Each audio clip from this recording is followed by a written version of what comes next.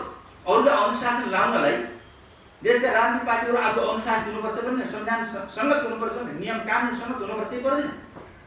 त्यो त चाहिँ स्वयं माओवादी पार्टीको लागि र अन्य पार्टीको लागि पनि एउटा सन्देश होस्, सिस्टमको विकास होस् भनेर हामीले यो अभियान चलायौँ। त्यो माओवादीबाट किन चलायौँ त? त्यो माओवादीलाई एउटा करेक्सन गर्नको लागि हो एउटा विषय। दोस्रो विषय, माओवादीले चाहिँ आफ्नो अनाधिकृत रूपमा चाहिँ निर्णयहरू गर्दै हो। पहिलो निर्णय त हामी सबैलाई जानकारी छ, माओवादीबाट टिकट लिएका। त्यो टिकट ल्याउन ठिक थियो थिएन त्यो त चाहिँ फेरि अर्को अध्ययनको विषय हो। त्यो त हाम्रो असहमति थियो कहीँ विषयमा, त्यो आफ्नो ठाउँमा छ, त्यसको अध्ययनको विषय, छलफलको विषय गर्न सकिन्छ। माओवादीबाट प्रतिनिधि सभामा जितेका जो जनप्रतिनिधिहरूलाई, जो राष्ट्रिय सभामा चुनिएका जनप्रतिनिधिहरूलाई चुनिएका अथवा फेरि प्रदेश सभामा निर्वाचित भएका जनप्रतिनिधि होस्, राष्ट्रिय सभाको जनप्रतिनिधि होस् या स्थानीय तहका जनप्रतिनिधि होस्, उहाँले एकपछि अर्को कारबाहीको अभियान चलाउन थाल्नु। आफू माओवादी केन्द्र, त्यसपछि एक नेकपा नेपाल कम्युनिस्ट पार्टी हुँदै गएर जसो गर्न पनि हुने। उहाँले त्यसपछि उहाँ 2 वर्षसम्म नेपाल कम्युनिस्ट पार्टी नेकपा हुँदाखेरि उहाँलाई केही अनुशासन नलाने, उहाँलाई त्यो क्षममा हुने, जहाँ जाँदा पनि हुने, उहाँसँगै जाँदा। हामी नेकपामै बसिरहँदा यद्यपि सर्वोच्चले चाहिँ एमाले बनाइदियो, माओवादी केन्द्र, त्यो अर्को कुरा हो। यसमा हाम्रो कुनै असहमति पनि छ। सर्वोच्च निर्णय गर्न मान्दिया मात्रै हो। अनि पछि उहाँले कार्य गर्ने, प्रदेश सभाका सदस्यलाई कार्य गर्दासम्म हामीले त्यति ठुलो मानेका थियौँ, ठिकै छ भने। अनि पछि त्यसपछि राष्ट्रिय सभालाई चाहिँ कार्य गर्दा पनि हामीले त्यति धेरै ठुलो इस्यु बनाएको थियौँ। अब त्यसपछि प्रदेश सभा सांसदहरूले कार्य गरेर त्यसपछि स्थानीय समूहले कार्य गर्न सुरु गरिसकेपछि र त्यति मात्रै होइन, हामीले स्थानीयबाट सुरु गऱ्यौँ कि स्थानीयमा प्रतिवाद गऱ्यौँ। हामीले स्थानीय प्रतिनिधिहरूलाई, जनप्रतिनिधिहरूलाई कार्य गर्यौँ। माओवादी केन्द्रको नामबाट जो पार्टी आफैमा अभिजानी छ, कार्य गर्नु हामीले रिस्टेट गऱ्यौँ, पुनर्वारी गऱ्यौँ। तपाईँले थाहा छैन, उहाँ त अनुशासनमा बस्नु भएको छ, त्यो त पुष्टि भयो। दोस्रो कुरा, राष्ट्रिय सभाका चाहिँ जनप्रतिनिधिहरू रामबहादुर थापाजी र चन्द्रबहादुर खड्का 2 जना हुनुहुन्थ्यो। त्यो माओवादी केन्द्रबाट हुनुहुन्थ्यो जनप्रतिनिधिको राष्ट्रिय सभा। हामी सबैलाई जानकारी छ, कारवाही त उहाँले गर्नुभयो। अनि उपचुनाव, उहाँहरूको विषयमा उपचुनाव हुँदाखेरि आफ्नो माओवादीको, यदि उहाँ इमान्दार माओवादी हो भने, माओवादीप्रति उहाँ प्रतिबद्ध हुनुहुन्छ भने, माओवादीको विचार राजनीति मान्नुहुन्छ भने, उहाँले आफ्नो पार्टीबाट निर्वाचित राष्ट्रिय सभा सदस्यको उपचुनाव हुँदा उहाँहरूले चाहिँ के छ भन्नुहुन्छ भने आफ्नो उम्मेदवार उठाउनुपर्छ पर्दैन। माओवादी हो, हामीले उठायौँ, सम्बन्धित व्यक्तिलाई हामीले उठायौँ। हार्ने जित्ने एउटा विषय हो, हामीले आफ्नो मतको संरक्षण गर्यौँ। तर उहाँहरूले चाहिँ के छ भने आफ्नो उम्मेदवार नउठाइकन आफ्नो पछिबाट उठेको चाहिँ सिटमा कलम र रुखमा भोट हाल्नु, पुरै ज्यान फाले भोट हाल्नु। एउटा राजनीति नेता, इमान्दार नेताले जो पार्टीप्रति, जो विचारप्रति, जो विधिप्रति, जो आन्दोलनप्रति, जो विकासप्रति जिम्मेवार हुन्छ, त्यस्तो नेताले त्यहाँ त्यस्तो प्रकारको हरकत, आफ्नो सिटमा रुख र जाने कलमलाई भोट हाल्ने भन्ने कुरा, त्यो चाहिँ हामीलाई ज्यादै गम्भीर लाग्यो। एक त्यो हाम्रो आफ्नै जनप्रतिनिधिप्रति कति पूर्वाग्रही हुनुहुन्छ भन्ने कुरा एक। दोस्रो कुरा, आफै एमालेको भोट सहकार्य गरेर एमालेको भोटले जित्ने, प्रचण्डजी लगायतका साथीहरू एमालेको भोटले जित्ने, तपाईँ हामीले सबै थाहा छ। अनि पछि पार्टी एकता गर्ने, प्रधानमन्त्री बनाउने, पार्टी अध्यक्ष बनाउने, अनि पछि आफूलाई प्रधानमन्त्री नपाएको झोकमा अनि पछि प्रतिपक्ष दल आफ्नो प्रधानमन्त्रीलाई छोडेर प्रतिपक्षको नेता शेरबहादुर देउवालाई प्रधानमन्त्री बन्नको लागि मरिहत्ते गर्ने। यो दुनियाँमा यस्तो बिरलै पाइन्छ यस्तो चरित्र। कस्तो किसिमको चिन्तन होला, कस्तो किसिमको सोच होला, कस्तो किसिमको स्वार्थ, यसलाई के भनिन्छ? यस्तो किसिमको हरकत देखिसकेपछि त्यो पार्टी आफैमा कुनै अवैधानिक छ, स्वेच्छाचारी छ, व्यक्तिवादी छ, कुनै मैले भने संविधान, कानुन र दल सम्बन्धी, राजनीतिक दल सम्बन्धी ऐन अनुसार जो चल्न पर्ने हो निर्वाचन आयोगको मान्यता अनुसार चल्न, त्यो केही पनि छैन। 2069 सालमा 30 वर्षमा एउटा महाधिवेशन, नाम मात्रको महाधिवेशन गरिएको थियो 2069 सालमा।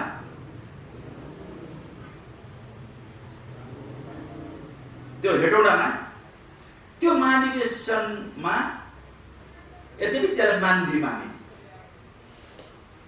साँच्चै त्यसलाई चाहिँ महाधिवेशन भन्न लायक पनि थिएन। महाधिवेशन हुन त जिल्लाबाट चाहिँ प्रतिस्पर्धा गरेर प्रतिनिधि आउँछन्,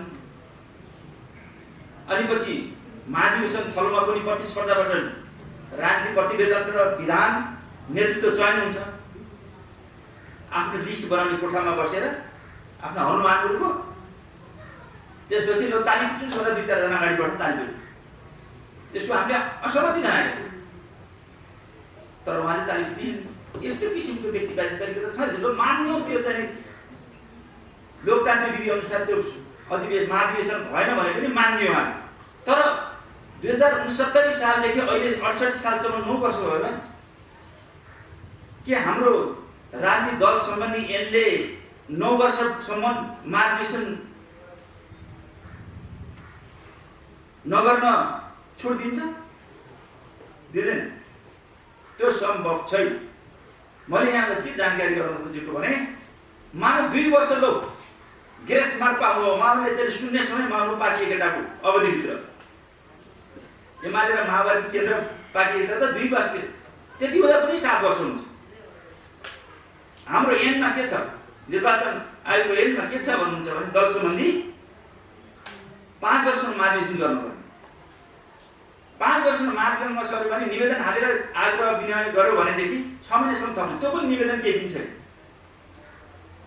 त्यो 2 वर्ष ग्रेस मार्क पायो भने पनि 7 वर्ष भएको छ। एउटा नाम मात्रको चाहिँ 72-73 सालमा एउटा अधिवेशन बनिएको छ, एकता अधिवेशन बनिएको छ। त्यो एकता अधिवेशनमा एउटा गौरवशाली पार्टी, अस्ति एउटा चाहिँ रातो पार्टीले कुन संवाददाताले कसैले एउटा सूचना जारी गरेको छ, तपाईँले पढ्नुभयो। नेपाल कम्युनिस्ट पार्टी माओवादी केन्द्रको वैधानिकता बचाइदिन अब त्यो गौरवशाली पार्टीका भविष्य पराजुलीले चाहिँ महत्त्वपूर्ण भूमिका खेल्नु भने त 10वटा पार्टीको एकता भएको थियो भन्ने छ। त्यो 10वटा पार्टी मध्येको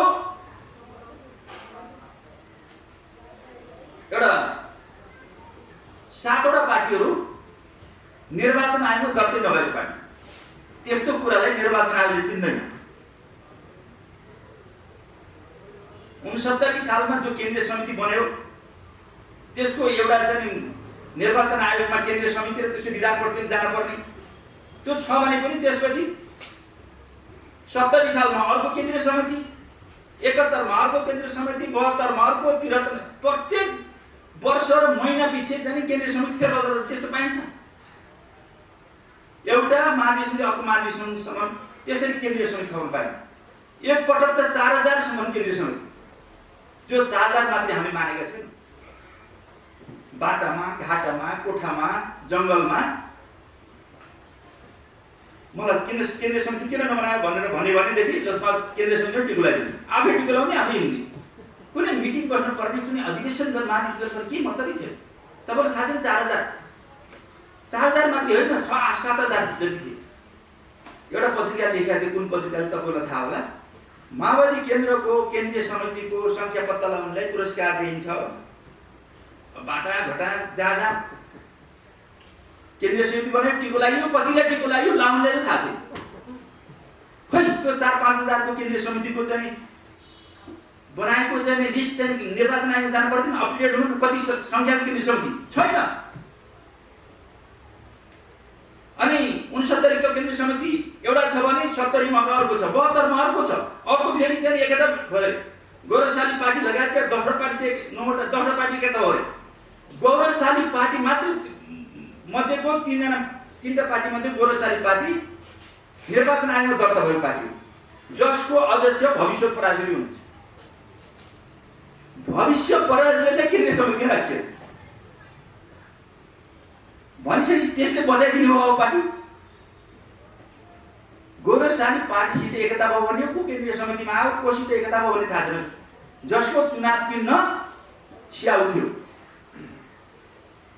एकचोटि चितवनमा लड्डु खाएर दशा लाग्यो, अब स्याउ खाएर दशा लाग्ने सम्भावना। त्यो स्याउ पनि फाप लाग्छ छैन, स्याउ खाएर हिँड्यो। अब केन्द्रीय समिति पनि छैन, एकता गऱ्यो भन्ने कुरा त्यो कागजी मात्रै छ। यस्तो किसिमको राजनीतिक तरिका हुन्छ, तथ्यमा आधारित भएर जानु पर्दैन। मैले भन्न खोजेको कुरा कहाँनिर छ भने यस्तो प्रकारको भएर 2072 सालमा देवेन्द्र पौडेल भन्ने एकजना नेतालाई कारवाही भयो। 72 साल उनी फेरि पछि चाहिँ नेपाल पछि उनी उसमा पनि आए, यो पार्टी एकतामा पनि आए। अहिले केन्द्रीय समिति हुनुहुन्छ, अहिले हामीलाई कारवाही गर्ने ठाउँमा हुनुहुन्छ। तर कति बेला उहाँ चाहिँ वास्तवमा पार्टीभित्र कारवाही गरेको थाहा छ? उहाँ पार्टीभित्र भित्रिएको माओवादी केन्द्र भएको अथवा अहिलेसम्म छैन निर्वाचन आयोगमा कान्छिँदै छैन। यस्तो किसिमको अराजक पार्टी चल्छ। अनि त्यस्तो पार्टीका नेताहरूले हामीलाई गरेको कारबाही त्यो मान्य हुन्छ, अनुशासन हुन्छ। आफू अवैधानिक छ, हामी जनताबाट चुनेको वैधानिक जनप्रतिनिधिलाई कारबाही हुन्छ। त्यस कारणले हामीले प्रतिवाद गरे। देशका यो अभियानले देशका सम्पूर्ण राजनीतिक पार्टीहरूलाई विचार र विधिमा, संविधानमा, कानुनमा अनुशासित नभएसम्म देश जुन किसिमको अस्थिरता र गडबडतिर अराजकतिर गइरहेछ, यसलाई कन्ट्रोल गर्न पनि यो एउटा सुरुवात मात्रै। स्वयं माओवादी केन्द्रलाई पनि यदि उसले चाहिँ वास्तवमादेखि पार्टी खोल्ने हो भनेदेखि एउटा विधि सङ्गत तरिकाले संविधान सङ्गत, कानुन सङ्गत नबाल्ने किसिमले र त्यसले अप टु डेट हुन सक्नुपर्दछ। तब देशको लागि रक्षा गर्न सकिन्छ। आफै अराजकता छ, आफै अनुशासन छ, आफै विसर्जनतिर गइरहेछ, त्यसले चाहिँ अरूलाई अनुशासन लाउनुको के अर्थ छ? त्यस कारणले हामीले उहाँहरूले हामीमाथि जो अराजनीतिक किसिमले जो गर्नुभयो, आक्रमण गर्नु, हामी त्यसको प्रतिवाद गर्नुपर्यो र देशलाई एउटा कानुन सङ्गत तरिकाले राजनीतिक पार्टीले नचलाएसम्म देशको समृद्धि हुँदैन। त्यस कारणले एउटा अभियान पनि सबै राजनीतिक पार्टीलाई पनि एउटा शिक्षा मिलोस् भन्ने उद्देश्यका साथ हामी अगाडि बढेको कुरा, अरू केही पनि त्यही हामीलाई पूर्वाग्रह छ। एउटा प्रश्न त भने जस्तो तपाईँहरूले चाहिँ केपी शर्मा ओलीसँग संवाद गरिरहनु भएको छ र केपी शर्मा ओलीले एउटा प्रस्ताव तपाईँहरू गएको छ। अब हामी एमालेमा रहनुभन्दा पनि हाम्रो बेग्लै पहिचान चाहियो, किनभने तपाईँले द्वन्द्वबाट आएको दशरथ क्रान्ति गरेर आएको नेता बाजेर आएको। अब सम्पूर्ण वामपन्थीहरूलाई बाहिर रहेका शक्तिहरू जस्तो विप्लव, मोहन वैद्य र हामी मिलेर बाधा मिलेर एउटा शक्ति बनाउँछौँ, त्यसले तपाईँसँग गठबन्धन गर्ने आगामी निर्वाचन भन्ने तपाईँको प्रस्ताव हो? त्यस्तो हामीले प्रस्ताव गरेका छैनौँ। हामीले के भनेका छौँ भनेदेखि हामीले पार्टी एकता गरेनौँ। एमाले र माओवादी केन्द्रलाई हामीले एक प्रकारले गर्ने अब छोड्यौँ। हामी नेपाल कम्युनिस्ट पार्टी नेकपा भयौँ। इभन त्यहाँ अन्तर्विरोध थियो र एकता बचाउन सकिएन, तर हामी पछि नफर्केर हामी अगाडि जाने प्रक्रियामा हामी अगाडि थियौँ। तर सर्वोच्चले गरिदियो एउटा निर्णय गरिदिएपछि त्यसलाई कानुनी रूपमा, व्यावहारिक र वैचारिक रूपले नभएर, राजनीतिक रूपमा नभएर कानुनी रूपमा त्यसलाई मान्न पर्ने बाध्यतात्मक स्थिति परिरहेछ। त्यस कारणले हामीले के भनेका छौँ भने हामी सारमा नेपाल कम्युनिस्ट पार्टी नै हो र हामी पार्टी एकताको मान अभियानमा अहिले पनि छौँ, ध्रुवीकरणको अभियानमा छौँ।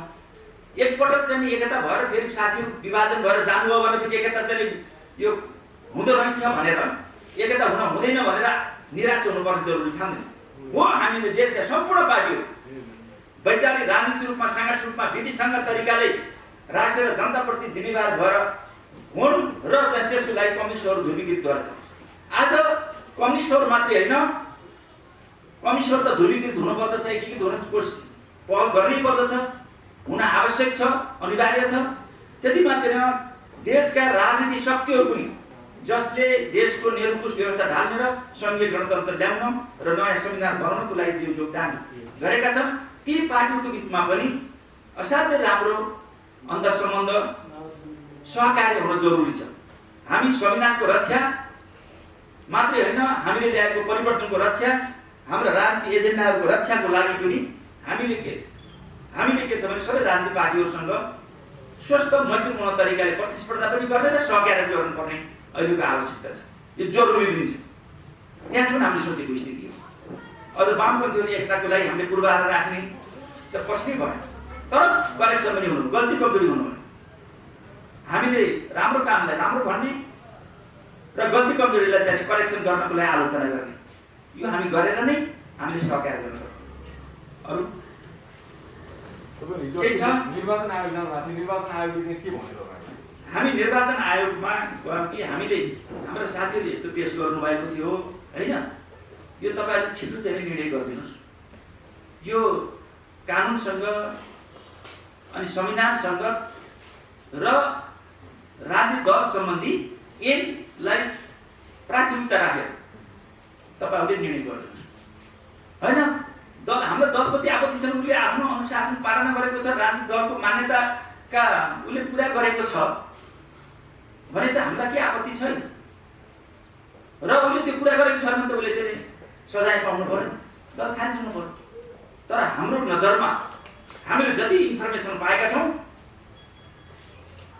त्यो उसले चाहिँ न महाधिवेशन गरेको छ न आफ्नो डकुमेन्टहरू पेश गरेको छ न केन्द्रीय मन्त्री गरेको छ। पुरा पार्टीहरू चाहिँ कुनै विधिसङ्गत तरिकाले होइन कि गैर कानुनी तरिकाले व्यक्तिगत तरिकाले चलाएर गइरहेको छ। भूमिगत रूपमा व्यक्तिगत तरिकाले चलाएर गएको हुनाले त्यो त्यस्तो त पार्टीले राष्ट्रको लागि चाहिँ कुनै उपलब्धि गर्न सक्दैन। पार्टीको लागि पनि जनताको लागि पनि राष्ट्रको लागि पनि हुन त्यसले केही काम गर्न सक्दैन। त्यस कारणले ऊ संविधान अन्तर्गत आउनु पर्यो सिस्टममा आउनु पर्यो आउँदैन भने खारिज हुनु पर्यो। त्यो न्यायसँग होस् भनेर पनि हामी त्यसको अध्ययन गर्दैछौँ र त्यसलाई हामीले 2 दिनभित्रमा हामीले यसलाई निर्णय हामीले गरिदिन्छौँ भन्ने भएको छ। निर्वाचन आयोगका पदाधिकारी त अनौपचारिक रूपमा भनेका छन् सबै राजनीतिक दलको अवस्था उस्तै छ एउटा मात्रै खारिज गर्ने भन्ने कुरै हुँदैन भन्ने प्रतिक्रिया दिएका छन्। होइन त्यस्तो हामीलाई भनेन त्यस्तो हामीले सबै राजनीतिक दलको स्थिति यस्तै छ भनेर भनेनन्। हामीलाई चाहिँ के छ भने हामीले अध्ययन गर्दा सबै अध्ययन हामीले अरू दल पनि अध्ययन गरेका छौँ। हामीले केवल माओवादी केन्द्रको मात्रै होइन नेपाली काङ्ग्रेसको गरेका छौँ नेकपा एमालेको गरेका छौँ जो महाधिवेशनको सन्दर्भमा अब हदौभित्रमा नेपाली काङ्ग्रेसले महाधिवेशन गर्नै पर्छ होइन भने त्यो अब जाने हुन्छ। नेकपा एमालेको अलि टाइम छ उसले मङ्सिरभित्रमा गर्ने भनेको छ गरौँ भने उसको टाइम फेरिभित्रै महाधिवेशन हुन्छ र उसले आफ्ना केन्द्रीय समितिका सदस्यहरू आफ्नो निर्णयहरू अपडेट गरेर बसेका छ। हामी सबैको हेर हामी सबैको लिएको छ हामी सबैको डकुमेन्टहरू छ। हामीले ती डकुमेन्टहरू अप टु डेट गरेका सबै पार्टीले अपडेट गरेका डकुमेन्टहरूलाई हामीले करिब हामीले चाहिँ आफ्नो नियन्त्रणमा लिइसकेका छौँ र नेकपा माओवादी केन्द्रको पनि हामीले डकुमेन्ट लिइसकेका छौँ। जति थियो लिइसक्यो अब बुझाएर हुँदैन हामीले त लिखित रूपमा लिइसकेका छौँ। अहिलेसम्म पाएको डकुमेन्ट यति लियो भनेर हामीले सेन्सर गरेर ल्याएको छ। अब बुझाएको त त्यो सेन्स हाम्रो त अरू छैनन् भनेको छ यहाँ यसभन्दा बढी छैन भनेको छ अब बुझाएर हुँदैन। त्यस कारण हामीले परिपक्व रुकिरहेका छौँ। अब निर्णय त वास्तवमा न्याय छ यदि निर्वाचन आयोग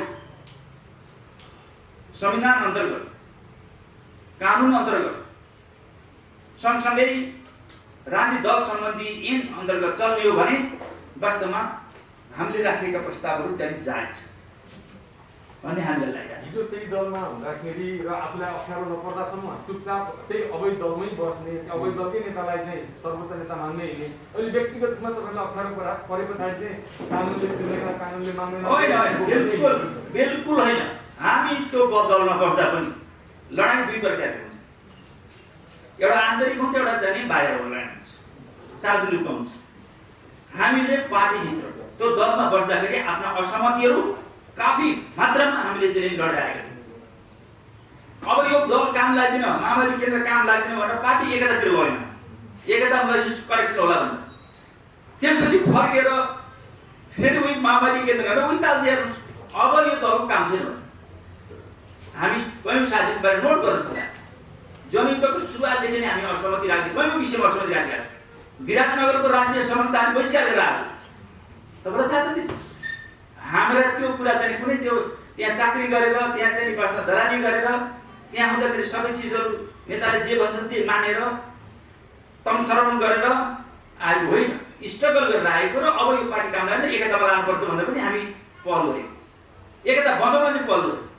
उहाँहरूलाई त्यो स्वेच्छाचारित तरिकाले पार्टी चलाउने बानी लागेको, अहिले आएर उहाँहरूले जुन किसिमको हरकत अझ उठेर गर्नुभयो तपाईँले देख्नु भएको छ नि, नाङ्गिए किसिमले के आन्तरिक रूपमा नाङ्गिए किसिमले आफूले बनाएको प्रधानमन्त्री आफूले बनाएको अध्यक्षलाई छोडेर चाहिँ प्रतिपक्षको नेतालाई प्रधानमन्त्री बनाउन पुगेर हिँड्ने भइसकेपछि त्यहाँभन्दा निकृष्ट के हुन्छ। एक दोस्रो कुरा आफै चाहिँ आफ्नो जनप्रतिनिधिहरू, त्यो पनि यस्तो प्रतिनिधि कि राष्ट्रिय सभाको प्रतिनिधि मैले अगाडि भनिसकेँ र कारवाही गरेर उपचुनावमा चाहिँ रुखमा भोट हाल्न हिँड्ने, त्यो त हरेक प्रकारको भयो नि।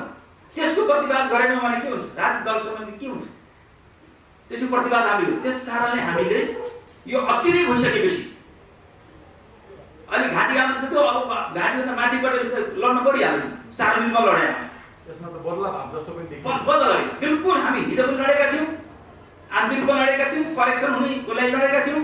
अब करेक्सन हुने सम्भावना नभएपछि चाहिँ अब लड्नु पर्यो नि, सिद्धाउने यो रूपान्तरको लागि भने अगाडि भने रूपान्तरण सिद्धाउने किन सिद्धाउने, तपाईँले भने जस्तै भयो भने त प्रचण्ड त सकिन्छ नि त होइन। यदि इमान्दार विचारप्रति, राजनीतिप्रति, योजनाप्रति, कार्यक्रमप्रति, राष्ट्र र जनताप्रति जिम्मेवार हुने हो भने त सिद्धिनु पर्ने कुरै छैन। मान्छे चाहिँ मरुभूमिमा पनि चाहिँ उम्रिन्छ, मरुभूमिमा पनि बिरुवा सही छ भने उम्रिन्छ। यदि उहाँ इमान्दार हुने भयो, राष्ट्र जनताप्रति विचारप्रतिमा प्रतिबद्ध हुने त हुन्छ नि, रूपान्तर हुनु त हुन्छ नि, हामी रूपान्तरको लागि। यदि उहाँ रूपान्तर हुनु भने त हामीले सिद्धाउनु पर्छ, हामीले सिद्धिनुहुन्छ नि, हामीले सिद्धिनुपर्छ। बाबुराम भट्टराईजीले पार्टी छोड्दाखेरि त एकै छोड्नु भएको अनि बाबुराम जहाँ जान्छ त्यही जाने हो र। अहिले बाबुरामको पार्टी बाबुरामसित पछि लाएर हिँडेमा के हुन्छ तपाईँले यसो कल्पना गर्नुहोस्, हिमालको छेउबाट चाहिँ उहाँ इन्डियाको सिमाना पुगिसक्यो, त्यो तान्नु हुँदैन। भविष्यमा नेताले भनेपछि भविष्यबाट जानुपर्छ। मोहन विक्रमको पार्टीमा बसिरहेको भए मोहन विक्रम पार्टी के छ, कुटे खेलेर बसिरहेको छ। हामीले त विस्तारको विकास गरेर पार्टीलाई विकसित गर्दै जाने कुरा अगाडि बढ्नु, त्यो पछि हाल्नु पर्ने त्यो चाहिँ सिद्धिने पार्टीको पछि लाग्ने हो। अब प्रचण्डको त्यही हात खुल्ने छ किन, भोलि बिहान हेर्दै जानु होला। एउटा मात्रै म इक्जाम्पल पेश गर्न चाहन्छु। आज जुन बेलामा हामी पनि साथमा किन ती सबै साथीले छोडे, प्रचण्डजीको गुरु वैद्यले किन छोडे, सिपी गजरेलले किन छोडे, उहाँको गुरु नै हो, उहाँको चेला विप्लवले छोडे, लोकेन्द्र विष्ट बिचरा चाहिँ उहाँ ड्राइभिङ फुड गरेर ल्याएछन्, अनि रविन्द्र श्रेष्ठले किन छोडे, आलो किन सिद्धे, त्यो बादलले चाहिँ पङ्खा देवले पनि छोडेकै हो, पछि आएका हुन्। अनि पछि लगायतका गोपाल किराँती लगायतका सारा दुनियाँले छोडे। अनि लास्टसम्म हामीले करेक्सनलाई हामीले कोसिस गऱ्यौँ, सबै नसकेपछि के गर्यो, लास्टसम्म छोड्यौँ हामी। उहाँहरूका आफ्नो सबैले छोडेर पहिलो पार्टी तेस्रो भयो, तेस्रो पार्टी एमालेसित नमिल्यो के हालत हुन्थ्यो। अनि एमाले भोटले जित्ने, अनि पछि फेरि आफ्नै मान्छेलाई चाहिँ ठोक्न खोज्ने, आफू एमाले भोटले जित्ने, अनि पछि त्यसपछि देउपालाई प्रधान गर्नुपर्छ भन्ने हिँड्ने, ओलीको चाहिँ कार्यकर्ताबाट, ओलीका समर्थकबाट, ओलीका भोटर्सबाट जित्ने, अनि ओलीलाई सिद्धाएर देउपालाई प्रधान गर्नु भन्ने हिँड्ने। तर नेपाली काङ्ग्रेस कम्युनिस्ट फुटेको बेलामा अब त झन् यहाँ शक्तिशाली पार्टी रूपमा देखिन्छ नि, हेर्दाखेरि भोलि के हुन्छ थाहा छैन। नेपाली काङ्ग्रेस प्रचण्डजीको चाहिँ माओवादी पार्टी, उपेन्द्र र बाबुरामको पार्टी, अनि चित्रबहादुर केसी र मोहन विक्रमको पार्टी, इभन एमालेबाट अलिकति असन्तुष्टि भएर माधव नेपालको समूह सम्पूर्ण एकातिर केपीजी एकातिर एकले केपी भारी परेको छैन जहाँ हामी पनि छौँ एक्लै। आज तपाईँहरू मिडियाका साथ विरोध गर्नुहुन्छ, सत्तामा भएपछि विरोध गर्नुहुन्छ, असन्तुष्टि हुन्छ, त्यहाँ गएर रिस लिएर लियो। तर यी सबै नेताहरूमा सबभन्दा चाहिँ मैले देखेँ इमान्दारीको भन्नुपर्छ, राष्ट्रियता, विकास र समृद्धि र इच्छा शक्ति र निर्णय गर्ने क्षमताको हिसाबले पुराना नेताहरूमा सबभन्दा अगाडि केपीजी हुनुहुन्छ। हेर्नु यहाँ एउटा दिनुभयो जुन उदाहरण छ, यो उदाहरण र तपाईँको नेकपा एमालेमा प्रवेश गरिसके पछाडिको भूमिका त प्रवेश नगर्नुहोस् न बाबा, हामी त रूपान्तर भयो। अवसरवादी चरित्र भएन नेताजी। कहाँ अवसरवादी चरित्र? मान्छेले त प्रचण्डजी कहिले उसलाई ओलीलाई नेता मान्न हिँड्नु भएको छ, कहिले चाहिँ फेरि आफै नेता भन्नुहुन्छ, कहिले माधव नेताले नेता भन्नुहुन्छ। त्यो अवसरवादी। हामी त जहाँ थियौँ त्यही छौँ, पार्टी एकताको पक्षमा थियौँ, त्यही रहिरहेको छ। कसरी अवसरवादी हो? पार्टी एकताकै निरन्तरतामा केपी ओली पहिलो अध्यक्ष र प्रधानमन्त्री सबैले सर्वसम्मत बनाएको होइन, त्यही छौँ हामी। उहाँहरूलाई के चित्त बुझेन, प्रधानमन्त्री पाउनु भएन, अध्यक्ष पाउनु भएन, हिँड्नु भयो। अब पार्टी एकताको सम्भावना त अन्त्य भइसक्यो, त फेरि ताकै कुरा गर्नु त होइन, निरन्तर यो चलिरहन्छ यो पार्टी एकताको अभियान। एकपटक असल भयो, केही मान्यताले खराबी गरे, गल्ती गरे भने हामी एकता यो असम्भव, यो नहुने कुरा भनेर हामी हेर्दैनौँ। हामी सधैँ आशावादीका साथ अगाडि बढ्छौँ। अझै पनि प्रचण्डको विषयमा धेरै टिका टिप्पणी गरिसक्नुभयो, फेरि त्यही मान्छेलाई त्यही पार्टीमा किन ल्याउनु पऱ्यो त? होइन, त्यो रूपान्तर भएर आउनु पर्यो। यो त के चाहिँ उहाँलाई करेक्सन, उहाँको पनि सिद्धिनुहुन्छ, देशलाई पनि सिद्धाउने कुरा हुन्छ। त्यस कारणले उहाँलाई करेक्सन गर्नको लागि उहाँ गलत बाटोमा नजानुहोस्, उहाँ नबिग्रिनुहोस् भनेर हामी यो कुरा गरिरहेका छौँ। जतिसम्म यो तपाईहरु त स्ट्रगल, एकता, सङ्घर्ष र एकता होइन, यो द्वन्द्ववादको नियम, विकासको नियम। तपाईँले द्वन्द्व नगरिकन, सङ्घर्ष नगरिकन एकता पनि हुन्न, विकास पनि हुँदैन। एकताको सम्भावना छ अझै? नेचुरली आधारहरू के छ भन्नु सकेको? पहिला त के छ भने एकताको आधारलाई राष्ट्र, राष्ट्रियता, राष्ट्रिय अखण्डताप्रति जिम्मेदार हुनु पर्यो, देशको विकास र समृद्धिप्रति जिम्मेदार हुनु पर्यो होइन। र सँगसँगै विचार र राजनीति, मैले भने विचार, आजको विचार के हो? मार्क्सवाद त त्यो ऐतिहासिक रूपमा चाहिँ त्यो धेरै वैज्ञानिक थियो, तर आजको दुनियाँमा त धेरै त्यसलाई विकसित गर्नु पर्दैन। आजको विज्ञान टेक्नोलोजीको विकास, आजको कम्युनिकेसनको विकास, सञ्चार क्षेत्रको विकास, आर्थिक र राजनीतिक क्षेत्रको विकास, यी सारा चिजले त समाजमा त ठुलो चाहिँ उथलपुथल आइसक्यो नि, ठुलो परिवर्तन आइसक्यो। त्यसको आधारमा सामाजिक संरचनामा ठुलो फरक लाग्यो, सामाजिक अन्तर्विरोधमा फैलिँदो आइसक्यो। त्यो अन्तर्विरोधको हल चाहियो। आजको दुनियाँको चाहिँ मार्क्सवाद चाहियो। हामीले त्यसको विकास गर्नलाई विचार नगरी, विकास नगरिकन हुँदैन। साथीहरू यथास्थितिवादी तरिकाले चलिरहन्छ, त्यसपछि खेल खान्छ। विचारमा विकास नगरी, विधिमा विकास। अब पार्टी चलाउने व्यक्तिवादी तरिकाले टिके बनायो। त्यो त एउटा चाहिँ लोकतान्त्रिक विधि अनुष्ठान पनि, बाहिर प्रजातान्त्रिक विधि, भित्र लोकतान्त्रिक आन्तरिक जनवाद पनि चाहियो। आन्तरिक रूपमा जब प्रतिस्पर्धा हुँदैन तब नयाँ नेतृत्व विकासै हुनु। 20 30 40 वर्षको एउटा मान्छेले टिक लगाइदिएपछि अरू मान्छे चाहिँ छोड्दै हिँड्दै के को लागि बस्नु? प्रतिस्पर्धा दिँदैन, प्रतिस्पर्धा गरेर आउनु पर्यो नि। त्यस कारणले विधिको विकास, कार्यशैलीको विकास भन्ने एउटा, गर्ने एउटा। अगाडिपट्टि एउटा लगाइदिन्छ, अर्कोतिर गएर अर्को गर्ने, यस्तो किसिमको मुखमा राम राम बगरीमा छोरा। नेपाली राजनीति त त्यही त भइरहेको छ हो। त्यस कारणले यसलाई स्ट्रगल गर्नु पर्यो। तपाईँ मिडियाका साथीहरूले यसलाई इमान्दारीले वकालत गर्नुहोस्। मेरो आग्रह छ, जित सत्यको हुन्छ, जित विज्ञानको हुन्छ। त्यस कारणले तपाईँ हामीले सबैले मिलेर गरौँ। र मैले आजको यो भनाइमा पनि मैले कसैप्रति पूर्वाग्रही भएर तपाईँले पनि विचार राखिदिँदाखेरि हामीलाई पनि सजिलो पार्ने किसिमले के भनेको त्यही राखिदिनुहोस्। अब प्रोभोकेट बनाइन्छ, उल्का बनाइन्छ, के हो भन्नुहुन्छ, त्यहाँ लडाइँ पार्नुहुन्छ, त्यसको तफसिल गरेर भएन। त्यसो त पार्टीभित्र प्रचण्ड पनि त भारी भए तपाईँहरूको लागि त्यतिखेर त। हामीले के भारी थिएन, के थिएन उहाँ भारी र राम्रो काम उहाँलाई डाइभर्ट गरेर तपाईँहरूले नि सञ्चालन गर्न सक्नुहुन्थ्यो, तपाईँहरूले नेतृत्व लिन सक्नुहुन्थ्यो नि त। प्रचण्ड बाहेक पनि त्यही भित्र अन्तर्गत यो एउटा स्ट्रगल। यसले या त पुराना नेताहरू चाहिँ रूपान्तर हुन्छन्, या त नयाँ नेतृत्वले तेस्रो ठाउँ लिन्छ। यो एउटा स्ट्रगल। तपाईँले 70 वर्षको इतिहास हेर्नु भएको छैन? नेपालको राजनीति आन्दोलनको 70 वर्ष सुरुमा आफ्नो ढङ्गले, आफ्नो तरिकाले, शैलीबाट गरे नि त। हुँदाहुँदै गरेर कहिले हतियार उठाए, कोही शान्तिपूर्ण आन्दोलन गरे, जनयुद्ध नै गरे। त्यसपछि लास्टमा जनयुद्ध, जनआन्दोलन, मधेस आन्दोलन, राजा गुरुले उस्तो व्यर्थ भयो। पहिले त विवाद थियो नि, पछि लास्टमा युनिफाइड भयो। यो सङ्घर्ष गर्दै गर्दै जाने सबैलाई सहमति गर्दाखेरि सत्यको विजय गराउने कुरा यो एउटा स्थल हो। यहाँले भने जस्तै रूपान्तरण प्रचण्ड नेतृत्वको माओवादी केन्द्रले गर्यो भने तपाईँ त्यो पार्टीमा फर्किने आधार फर्किने होइन एकता गर्ने कि त्यो पछाडि फर्किने एकता गर्ने। अहिले एमाले त त्यो फर्किने भनेको छैन मैले। तपाईँले प्रवेश भन्नु चाहिँ कहिले प्रवेश गरे हामी एमालेमा कहिले प्रवेश गरे कहिले सेन्टर प्रवेश गरे हामी त नेकपा हुँदै गएका हौँ। त्यो सर्वोच्चले बिचमा निर्णय गरिदियो नि अघि सर्वोच्चले थाहा छैन त्यो अप्ठ्यारो पारिदियो हो कि हामीलाई।